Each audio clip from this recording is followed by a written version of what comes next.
예, 요즘 SNS를 보면 쇼츠라는 아주 그 짧은 영상들이 많이 나오거든요. 1분 가량 밖에 안 되기 때문에 보기도 쉽고 빨리빨리 넘어가니까 눈을 뗄 수가 없습니다. 몇 개 봤나 싶은데 30분이 훌쩍 지나기도 하죠, 그죠? 그래서 자기가 선택한 영상 다음에 이 영상과 관련된 영상들이 이렇게 알고리즘으로 나오기 때문에 쉽게 멈출 수가 없는 것 같습니다. 이 남자분들은 다 좋아하시겠지만 저는 길가에서 뭐 주 녹슨 공구나 라디오 뭐 심지어 폐차 직전에 차들을 가지고 와서 이걸 청소하고 고치고 다시 만드는 그런 영상들을 보면요 참 재밌더라고요. 이 녹슨 표면에 그 약품 같은 걸 뿌리면 막 페인트가 막 일어나고 그죠. 그것을 막 지우고 기름칠하고 새로 페인트를 칠하고 나사를 다시 받고 하면 아주 깨끗한 것들로 막 이렇게 고쳐지게 돼요. 특히나 이게 먼지가 묻은 차들이 있는데요. 그것을 갖다가 뭐 세차기로 막 깨끗이 씻으면은 막 이렇게 저 속이 막 시원해지는 그런 경험을 하게 됩니다. 이런 거 보면 남자들이 참을 수 없죠, 그죠? 자기도 한번 해보겠다라는 그런 마음들이 들기 마련입니다. 그래서 이제 이거 좀 사면 안 될까라는 거 이렇게 와이프분들에게 물어보면 부인분들이 전부 다 남편의 이런 모습을 보고 그냥 하나 사라, 뭐 돈 더 든다라는 이런 말을 하곤 하죠, 그죠? 그러나 여러분들 벌써 사고 난 다음에 그렇게 말하는 겁니다. 여러분들 그렇게 말을 해도 벌써 클릭을 눌러서 지금 이제 그 배송을 받고 있는 상태죠, 그죠? 그 택배를 받고 난 다음에 공구를 여는 순간 참 제가 꼭 그 인터넷에서 나온 그 사람이 된 것처럼 열심히 이렇게 고쳐보기도 하지만 결국 금세 한계를 느끼고 공구를 산 것에 대해서 후회를 하게 되죠, 그죠? 그리고 공구를 산 것을 들키지 않기 위해서 후 조치에 들어가게 됩니다. 뭐 다른 사람 말이 아니라 제 말이라고 생각하시면 됩니다. 예, 사람들은 이 집을 고치거나 이렇게 다이어트를 해서 건강해지거나 하는 극적인 변화들을 보면서 대리만족을 느끼곤 합니다.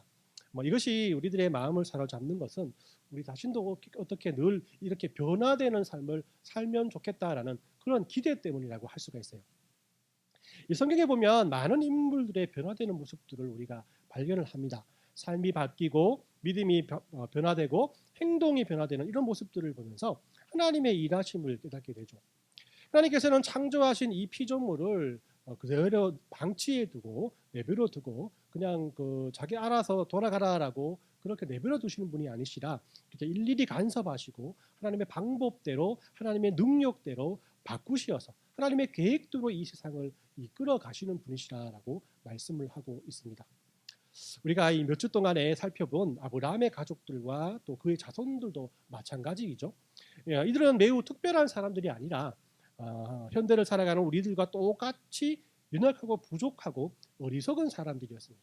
하지만 하나님께서는 이들을 사랑하시고 택하셔서 하나님의 자녀 삼아주시고 그 자녀답게 살아가게 하기 위해서 환경을 바꾸시고 상황을 바꾸시고 그들의 믿음과 그들의 성격과 그들의 생각을 바꾸시는 분이시라라는 것입니다. 오늘은 야곱의 이야기를 계속하려고 합니다. 야곱이 형 에서를 피해서 외삼촌 집 라반의 집에 간 이야기에서부터 라반의 집에서 가정을 꾸리고 아이를 낳고 많은 재물을 모아서 다시 자신의 부모님의 집, 즉 형 에서가 기다리는 고향으로 가기까지의 이야기를 여러분들과 함께 다루어 보려고 합니다. 야곱이 집으로 돌아갈 때 형 에서에게 두려워하면서 가족들을 먼저 야복강을 건너게 한 후에 혼자 강가에 남아서 하나님의 사랑과 씨름하며 그의 이름이 바뀌어지는 어떤 면에서는 본문의 이야기를 통해서 하나님께서 이렇게 야곱을 하나님의 사람으로 바꾸어 가는 어떻게 이렇게 바꾸어 가시는가 또 이 사실을 창세기 32장에서 35장까지의 말씀을 가지고 특히나 이 야곱의 이름이 바뀌지 않습니까? 그래서 야곱의 이름이 바뀌는 곳에 초점을 맞추어서 은혜를 나누고자 합니다. 첫 번째로 야곱의 이름은 그의 흠 있는 그의 인격을 나타낸다라고 우리가 할 수가 있습니다. 야곱이라는 이름의 뜻은 속이는 자라는 뜻을 가지고 있지 않습니까? 야곱의 이름이라는 이름의 뜻대로 그는 형과 아버지를 속이고 자기 외삼촌까지 속이면서 외삼촌의 집에 거하게 됩니다. 그곳에서 그는 라반의 딸 라헬을 만나게 되고요. 그녀와 결혼하기 위해서 7년간 외삼촌의 집에서 일하게 되죠. 그런데 외삼촌 라반은 결혼식 날 야곱을 속여서 라헬의 언니 레아와 결혼을 시키게 됩니다. 외삼촌에게 속은 야곱은 라헬과 또 결혼하기 위해서 또 7년 동안 더 그곳에 머물면서 일하게 되었다는 것이죠. 야곱도 이 속이는 자로 악명 높은 사람인데 있는 놈 위에 나쁜 놈이 있다고 그보다 더한 라반을 만나게 되었다라는 겁니다. 외삼촌의 집에서 외삼촌에게 속은 야곱은 그의 이름처럼 다시 계속해서 외삼촌을 속이면서 자신의 재산을 모으고 많은 아이들을 얻어서 외삼촌의 집을 떠나 독립하게 되죠. 야곱은 그의 삶이 속이는 또 삶이었지만은 어떤 면에서는 성공적인 삶을 살아가는 사람처럼 보이기도 합니다. 하지만 야곱의 삶 뒤에는 하나님의 이끄심이 있었음을 우리는 발견할 수가 있어요. 하나님은 베델에서 소닥다리의 꿈을 통해서 야곱에게 하신 언약을 이루시기 위해서 야곱이 그곳에 있는 그 순간까지 야곱의 삶을 바로 주장하시고 인도해 주셨다라는 겁니다. 하나님께서 야곱에게 그냥 하신 축복들을 라반의 집에서까지 이루셨다라는 것이거든요. 라반이 아무리 야곱을 속일지라도 야곱은 하나님 때문에 하나님으로 인해서 물질의 축복을 받았고 또 자녀의 축복도 받았습니다. 이제 남은 것은 또 베델 지역의 땅을 그에게 주시는 그런 땅의 축복 아니겠습니까? 하나님께서는 이 땅의 축복을 위해서 야곱이 외삼촌 라반의 집을 떠날 수밖에 없게 환경을 만드시고 또 대가족을 거느리고 많은 재산을 가지고 라반의 집을 떠나게 됩니다. 고향으로 떠나는 길에 두려움이 없어 보이죠. 하지만 그의 마음속에 계속 그의 마음을 누르고 있는 것은 바로 형 에서라는 겁니다. 야곱은 형 에서가 자기를 용서했는지 아니면 분노에 차서 자신을 기다리고 있는지 잘 몰랐어요. 그래서 두려운 마음으로 야복강가에 오게 되어서 앞서 보낸 정탐꾼의 이야기를 들어봅니다. 근데 정탐꾼이 말하기를 형 에서가 많은 군사들을 데리고 자기를 마중 나온다는 소리를 듣게 됩니다. 그냥 나와도 괜찮겠는데 많은 군사를 데리고 나온다는 이 소식을 듣고 결국 이 야곱은 두려운 마음으로 가족들을 두 때로 나누고 야복강을 먼저 건너게 했다는 것이죠. 그리고 홀로 야복 강가에 앉아서 어떻게 에서가 자신의 가족들을 대하는지 기다렸다가 다시 도망갈 것인가 아니면 강을 건너서 형에게로 갈 것인가를 결정하려고 했습니다. 그날 밤 강가에 홀로 남은 야곱이 하나님의 사람을 만나게 되고 밤새 그와 함께 싸워서 환도뼈가 부러지는 상처를 입고 이런 상태가 새벽이 올 때까지 계속되면서 그런 하나님께 또 하나님의 사람에게 이스라엘이라는 이름을 얻게 되었다라고 말씀을 합니다. 이것이 우리가 오늘 읽은 본문의 이야기라고 할 수가 있죠. 이 성경은 이름이라는 것을 단지 사람을 부르는 의미로 다루고 있지 않다라고 여러분들에게 말씀을 드렸습니다. 성경에서 이름이란 것은 그의 인격을 담은 것이라고 말씀드렸습니다. 사도 바울이 원래 사울이었는데 바울로 이름이 바뀌었다라는 것은 그가 무언가 그에게 변화가 있었다는 것을 의미한다는 것이죠. 야곱은 이 평생 그의 이름의 뜻처럼 남을 속이며 살아왔습니다. 하나님께서는 야곱을 하나님의 사람으로 바꾸시길 원했던 것이에요. 그리고 야곱을 찾아가 주셔서 그의 인격을 바뀌게 하시고 그의 삶을 새롭게 하시기 위해서 그와 함께 씨름하셨고 이 사건이 야곱에게는 터닝 포인트가 되는 이름만 바뀌는 것이 아니라 그의 삶이 바뀌는 터닝 포인트가 되었다라는 것입니다. 이런 그 말씀을 보면서 우리들도 이 세상을 살아가면서 우리의 이름에 맞는 삶을 살아가지 않는가라는 생각을 해봅니다. 성경은 우리를 무엇이라고 부릅니까? 모든 사람이 죄를 범하였으며 하나님의 영광에 이르지 못한다고 분명히 우리에게 말씀하시며 우리는 다른 존재가 아니라 죄인이라고 우리에게 말씀하지 않습니까? 우리가 죄인 되었을 때 야곱이 그의 이름처럼 살아갔듯이 남을 속이며 모든 행동과 모든 삶이 하나님 앞에서 죄뿐인 그런 삶을 우리가 살았었다라는 거죠. 하지만 하나님께서 예수님을 우리를 위해서 이 땅에 보내주셔서 우리들의 이름을 하나님의 자녀요 하나님의 백성으로 부르시고 있다라는 것입니다. 여러분들의 삶 속에서 어떤 터닝 포인트를 여러분들 경험한 적이 계십니까? 그 시점이 하나님을 인격적으로 만나고 복음을 깨닫게 되는 여러분들의 거듭난 순간이 되었으면 합니다. 두 번째로 야곱의 새 이름 이스라엘은 하나님의 은혜를 깨닫게 하는 그런 요소가 있다라는 것을 우리에게 성경은 말씀하고 있습니다. 이름이 바뀌어서 그 사람의 삶이 변한 일은 그렇게 흔하지 않죠, 그죠? 그러나 저는 그 예를 우리가 잘 아는 뮤지컬 레미제라블에서 찾을 수 있습니다. 레미제라블의 주인공은 장발장이죠. 억울하게 옥살이를 하면서 가석방이 되었을 때 너무나 춥고 배가 고파서 어찌할 바를 모를 때 미리엘이라는 신부에게 그 은혜를 받습니다. 그래서 그가 있는 성당에서 하루를 지내게 되는데 그 다음날 새벽에 눈여겨봐두었던 은접시를 훔쳐서 바로 달아나다가 경찰에 잡히게 돼요. 미리엘 신부 앞에 그가 경찰과 함께 가게 되는데 그러나 미리엘 신부는 그가 잃어버렸던 음식기를 잃어버리지 않았고 그 장발장에게 주었다라고 말을 하죠. 그리고서 유명한 말을 하죠, 그죠? 은초대는 왜 가지고 가지 않았나? 하면서 장발장에게 은초대를 주면서 은혜를 베푸게 됩니다. 여기에 장발장이 마음의 변화를 일으키게 되죠. 그리고 이름을 마들렌이라고 바꾸고 그의 제2의 인생을 살아가게 됩니다. 그 얼마나 성실하게 바뀌었냐고 하면은 이 뮤지컬에서 볼 수 있듯이 한 도시에 그가 시장이 되었고 큰 공장을 공영하면서 또 가난한 사람들을 돕는 그런 사람으로 바뀌어서 바로 아무도 그가 탈출한 장발장인지 모르게 되었다라는 것입니다. 한 사람에게 베푼 은혜가 이렇게 한 사람의 인생을 바꾸는 것처럼 이 세상의 주인 되신 하나님께서 못 바꿀 사람이 어디 있겠습니까? 하나님은 이렇게 사람을 속이며 살아가는 야곱에게도 은혜를 베풀어 주시고 그를 이스라엘이라는 이름으로 살아가게끔 만드셨다라는 것입니다. 20절 28절 말씀을 제가 다시 읽어드립니다. 그 사람이 그에게 이르되 내 이름이 무엇이냐? 그가 이르되 야곱이니이다. 그가 이르되 내 이름을 다시는 야곱이라 부를 것이 아니요 이스라엘이라 부를 것이니 이는 내가 하나님과 및 사람들과 겨루어 이겼음이니라 라고 말씀을 합니다. 야곱은 하나님의 사랑과 씨름하다가 허벅지 관절을 다쳤지만은 그 사람을 붙들고 매달리게 돼요.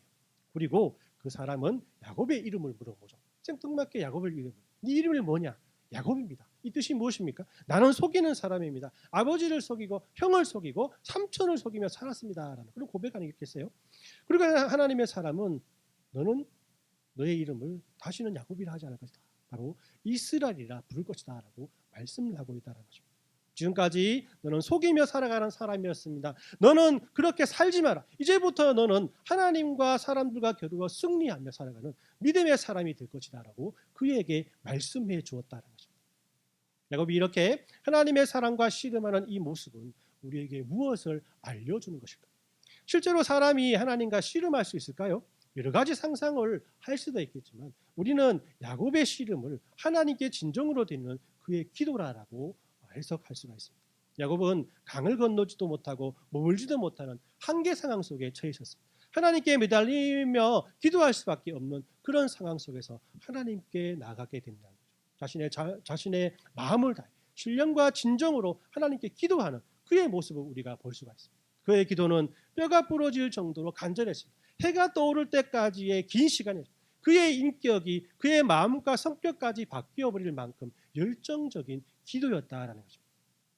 야곱은 하나님을 부르고 붙드는 기도를 통해서 하나님을 인격적으로 만나게 되었다라는 것입니다. 그가 어릴 적부터 아버지 이삭에게 수도 없이 듣던 그 하나님, 할아버지 아브라함에게서부터 자신의 가족에게 언약하신 그 하나님을 이제야 실제적으로 인격적으로 만나게 되었다는 거죠. 그가 하나님을 만났을 때 그가 고백한 자신의 이름은 나는 속이는 사람입니다라는 그런 고백 아니겠습니까? 이 대답은 그의 죄를 하나님께 고백하는 회개의 시간이 바로 그 기도의 시간이었다는 것을 우리에게 알려주고 있습니다. 한도뼈가 부러질 만큼 자신의 삶을 하나님께 아뢰는 이 뉘우침의 시간에 하나님께서는 그의 삶을 하나님 안에서 승리하는 믿음의 삶으로 살아갈 수 있도록 이스라엘로 그의 모든 삶을 바꾸어 주셨다는 것입니다. 이런 야곱에게만 허락하신 하나님의 은혜가 아니라 하나님을 만난 모든 사람들에게 찾아볼 수 있는 그런 모습이라고도 할 수가 있습니다. 모세가 떨기나무에서 하나님을 만났을 때에도 그의 신발을 벗어야 했지 않겠습니까? 사도 바울도 다메섹으로 가는 길에 예수님을 인격적으로 만났을 때 그의 눈이 멀어지는 순간을 경험하게 되었다는 거예요. 어떤 면에서는 자신에게 가장 어렵고 힘든 일들이 우리 앞에 펼쳐질지라도 어쩌면 그것이 하나님을 만날 하나님께서 여러분들을 변화시켜 주시는 여러분들의 인생이 변화받는 시간일 수 있음을 우리는 항상 깨달을 줄 알아야 한다. 이렇게 야곱의 삶은 하나님이 얼마나 은혜로우시며 인내하시는 분이신지를 우리에게 잘 보여주고 있습니다. 자기 마음대로 사람들을 조롱하고 꾀를 부리면서 원하는 것을 얻기 위해서 누구라도 속이며 살아갔던 그 야곱이 다른 사람에게 상처를 주었던 그 야곱이 그런 야곱을 하나님께서는 긍휼을 베풀어 주셔서 변화시켜 주시고 바꾸어 주셨다. 이렇게 이스라엘이라는 그의 이름에는 이처럼 하나님의 은혜가 담겨져 있음을 본문은 우리에게 말씀하고 있습니다. 세 번째로 야곱의 새 이름은 하나님의 사명이 담겨져 있는 이름이라는 것입니다. 누구나 하나님께 축복받기를 원합니다. 그래서 우리는 기도를 통해서 하나님께 건강이나 재물을 구하며 우리를 축복해달라고 간구를 합니다. 물론 축복을 구하는 것은 잘못이 아닙니다. 왜냐하면 하나님은 당신의 자녀들을 축복하는 것을 기뻐하시기 때문이죠. 그리고 그것은 우리가 얼마나 하나님을 의존하는지를 보여주고 하나님이 얼마나 선하시고 은혜로우신 분이신가를 우리에게 보여주는 증거가 되기 때문입니다. 문제는 우리 중 상당수가 왜 하나님이 자신의 백성을 축복했는지 모른다는 것이죠. 우리는 하나님께서 우리의 삶을 변화시켜 주시기를 바라지만 일단은 변화시켜 주시고 나면 하나님이 왜 어떤 목적으로 우리를 변화시켜 주셨는지에 대해서 이해하지 못한다는 것입니다. 하나님께서 백성들을 축복하시는 목적은 복을 쌓아두게 하기 위해서가 아니라는 것이죠. 하나님의 복을 받은 사람들은 다른 사람의 축복의 통로가 되기 위하여 하나님께서 그에게 복을 주시고 은혜를 주신다라는 것입니다. 이것이 하나님께서 우리에게 복을 주시는 그런 목적과 사명이라고 할 수가 있습니다. 자, 하나님께서 야곱의 이름을 바꾸어 주시고 그의 인생을 바꾸어 주셨습니다. 그렇다면 하나님께서 야곱을 변화시켜 주신 목적이 있지 않겠습니까? 야곱에게 향한 하나님의 사명은 그가 하나님의 언약의 통로가 되는 것이었다라고 우리에게 말씀을 하고 있다는 것입니다. 다시 야복강가로 돌아가서 야복강에서 하나님의 사랑과 씨름한 야곱이 그의 한도뼈가 부러지면서 그의 이름을 바꾸었듯이 그의 삶도 변화되었음을 성경은 우리에게 말씀을 합니다.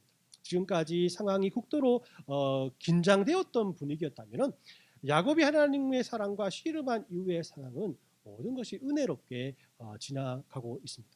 형에서는 동생 야곱을 만났을 때 그와 그의 가족들을 기쁨으로 맞이하게 되고요. 또 야곱도 진심 어린 마음으로 형을 맞이하게 되죠.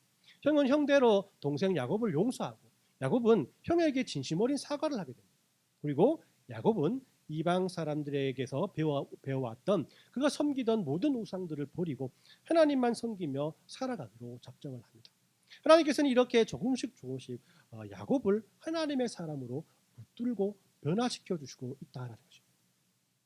이 사실을 통해서 하나님께서 야곱에게 이런 축복을 주시고 야곱을 이렇게 변화시켜 주시는 그 목적이 바로 무엇인가를 우리는 창세기 35장 11절 15절까지 말씀을 통해서 우리가 잘 알 수 있습니다. 제가 한번 읽어드립니다. 하나님이 그에게 이르시되 나는 전능한 하나님이라 생육함에 변성하라. 한 백성과 백성들의 총회가 내게로 나오고 왕들이 내 허리에서 나오리라. 내가 아브라함과 이삭에게 준 땅을 내게 주고 내가 내 후손에게도 그 땅을 주리라 하시고 하나님이 그와 말씀하시던 곳에서 그를 떠나 올라가시는지라. 야곱이 하나님이 자기와 말씀하시던 곳에 기둥 곧 돌기둥을 세우고 그 위에 전제물을 붓고 또 그 위에 기름을 붓고 하나님이 자기와 말씀하시던 곳의 이름을 베델이라 불렀더라라고 말씀을 합니다. 야곱을 찾아주신 하나님의 축복이 바로 무엇이겠습니까? 돌베개를 베고 잠자던 그때에 하나님께서 야곱에게 약속하셨던 그 약속과 축복이 동일한 것이었다라는 것입니다. 결국 하나님은 야곱에게 너에게 한 모든 약속을 내가 다 이루었다라고 선포하는 것입니다. 실제로 야곱은 다시 자기의 고향으로 돌아왔고요. 그죠? 그의 자녀들은 대가족을 이루었고 그의 재물은 셀 수가 없었고 또한 베델이라는 땅을 하나님께서 그에게 허락하셨다는 것입니다. 12명의 아들들은 이스라엘의 12지파의 조상이 되었고 그 후손을 통해서 예수님이 이 땅에 오셔서 이 모든 언약들을 완성하셨다는 것이죠. 야곱의 사명은 그가 받은 하나님에 대한 경험을 그의 자녀들에게 그대로 그대로 전해주는 그런 사명이었다라고 할 수가 있습니다. 하나님이 이 사명을 감당하기 위해서 그들을 바꾸어 주셨다. 이처럼 하나님께서 바꾸어 주신 이스라엘이라는 이름은 하나님의 사명이 담겨 있는 이름이라고 우리에게 말씀을 하고 있습니다. 오늘 말씀을 정리합니다. 야곱은 그의 이름의 뜻처럼 사람을 속이며 자신의 유익만을 위해 살아가던 그런 사람이었습니다. 하지만 하나님께서는 그를 완전히 변화시켜 주셨어요. 변화를 겪기 전과 변화를 겪은 후에 야곱은 완전히 다른 사람처럼 봅니다. 야곱은 연약하고 부족했지만 하나님을 만남으로써 자녀들과 다른 사람들에게 하나님의 축복을 전해주는 축복의 통로가 되었던 것입니다. 그러나 우리는 항상 기억해야 합니다. 이렇게 12지파의 아버지가 된 야곱, 하나님의 축복을 누린 야곱의 이야기가 있기 전 그런 야복 강가에서 하나님의 사랑과 씨름하고 고뇌했던 그 믿음의 시간이 있었다라는 것이죠. 한두 뼈가 부러지는 아픔과 긴 시간 홀로 씨름하던 그에게 하나님은 친히 그의 이름을 바꾸어 주셨다라는 사실. 하나님께서 그에게 주신 이름이 바로 무엇입니까? 아까도 말씀드린 것처럼 이스라엘이라는 이름이었어요. 그 뜻은 하나님과 싸워 이겼다라는 뜻이죠. 이 뜻만 생각하면 우리는 이런 오해를 하기 쉽습니다. 그가 고집세게 하나님과 싸워서 하나님께서 그에게 항복했다. 그래서 싸움의 대가로 그에게 준 이름이 바로 이스라엘이라는 이름이다라는 그런 오해입니다. 우리가 누가 이기나 한번 해보자라고 하나님께 매달릴 때 하나님께서는 그 매달림에 굴복해서 굴복해서 모든 것을 이루어 주신다라는 이런 생각이야말로 어리석은 오해라고 할 수가 있는 것입니다. 어찌 우리가 하나님과 싸워서 이길 수가 있겠습니까? 전쟁은 하나님께 속한 것이 아니겠습니까? 모든 싸움의 결과가 하나님께 있다면 이 싸움의 결과는 야곱에게 있는 것이 아니라 하나님께 있다라는 거죠. 어찌할 바를 몰라 타들어가던 그의 마음을 감싸 안아주시고 품어주신 그 하나님의 마음이 싸움의 결과인 이스라엘이라는 이름 속에 이렇게 녹아져 있다는 것이죠. 야곱 자신이 이름을 지었다면은 그런 하나님께 이긴 유일한 사람이 되었을 것입니다. 하지만 성경 말씀을 분명히 살펴보면 하나님께서 그에게 이름을 주었기 때문에 하나님께 항복하고 하나님께 무릎 꿇고 모든 것을 내어준 야곱을 불쌍히 여기신 하나님의 마음이 그의 이름에 새겨져 있다는 것을 발견할 수가 있다는 거예요. 그렇기 때문에 우리의 삶 속에서도 이런 약복 강가의 시름이 분명히 우리의 삶 속에 있었으면 좋겠습니다. 아니 우리에게 분명히 이런 터닝 포인트가 분명히 있어야 합니다. 하나님을 인간적으로 인격적으로 만나는 시간, 하나님께서 여러분들의 마음을 품어주시고 여러분들 진심 어린 마음으로 안아주시는 그런 시간이 분명히 여러분들의 삶 속에 있어야 한다는 거죠. 왜냐하면 이런 과정을 거친 자만이 진정된 하나님의 축복의 통로가 될 수 있기 때문에 하나님의 은혜에 나의 경험을 보태거나 나의 지식을 보태거나 나의 노하우를 보태지 않고 하나님의 은혜 그대로 세상으로 이웃에게 가정과 가족과 친척에게 그런 하나님의 은혜를 전하는 축복의 통로가 되기 위해서는 분명한 이런 하나님의 과정이 우리의 삶 속에 발견되어야 한다, 체험되어야 한다라는 거죠. 자, 이런 이유 때문에 저와 여러분들은 말씀을 묵상하고 기도하고 하나님을 예배하는 자리에 최선을 다해야 합니다. 함께 기도하는 시간을 여러분 놓치지 마십시오. 그 시간이 없다라면은 그 기도의 자리에 가지 못한다면 여러분들의 기도 제목을 함께 공유하면서 교회가 함께 기도하며 하나님의 은혜와 사랑들로 말미암아 여러분들의 기도 제목이 어떻게 그 하나님께서 그 기도 제목을 들어주시는지 분명히 한번 확인해 보십시오. 이걸 그리할 때 하나님의 은혜의 자리가 여러분들에게만 아니라 우리 교회를 통해서 더 넓어짐을 여러분들께서는 분명히 체험하게 될 것입니다. 그리고 여러분들 이 교회 여러 가지 훈련 프로그램들에 참여하기를 주저하지 마십시오. 성경을 읽으십시오. 읽을 환경이 안 되면 성경을 듣기라도 하십시오. 이런 여러분들의 수고와 노력이 틀림없이 하나님을 만나는 하나님께서 여러분들에게 사명을 주시는 하나님께서 여러분들에게 새로운 이름을 더해주시는 변화의 시간을 체험하고 하나님께서 분명히 그 변화의 시간을 여러분들 삶 속에 허락해 주실 것입니다. 이런 하나님의 은혜가 저와 여러분들의 삶 속에 넘쳐나시길 예수님의 이름으로 축원합니다. 아멘.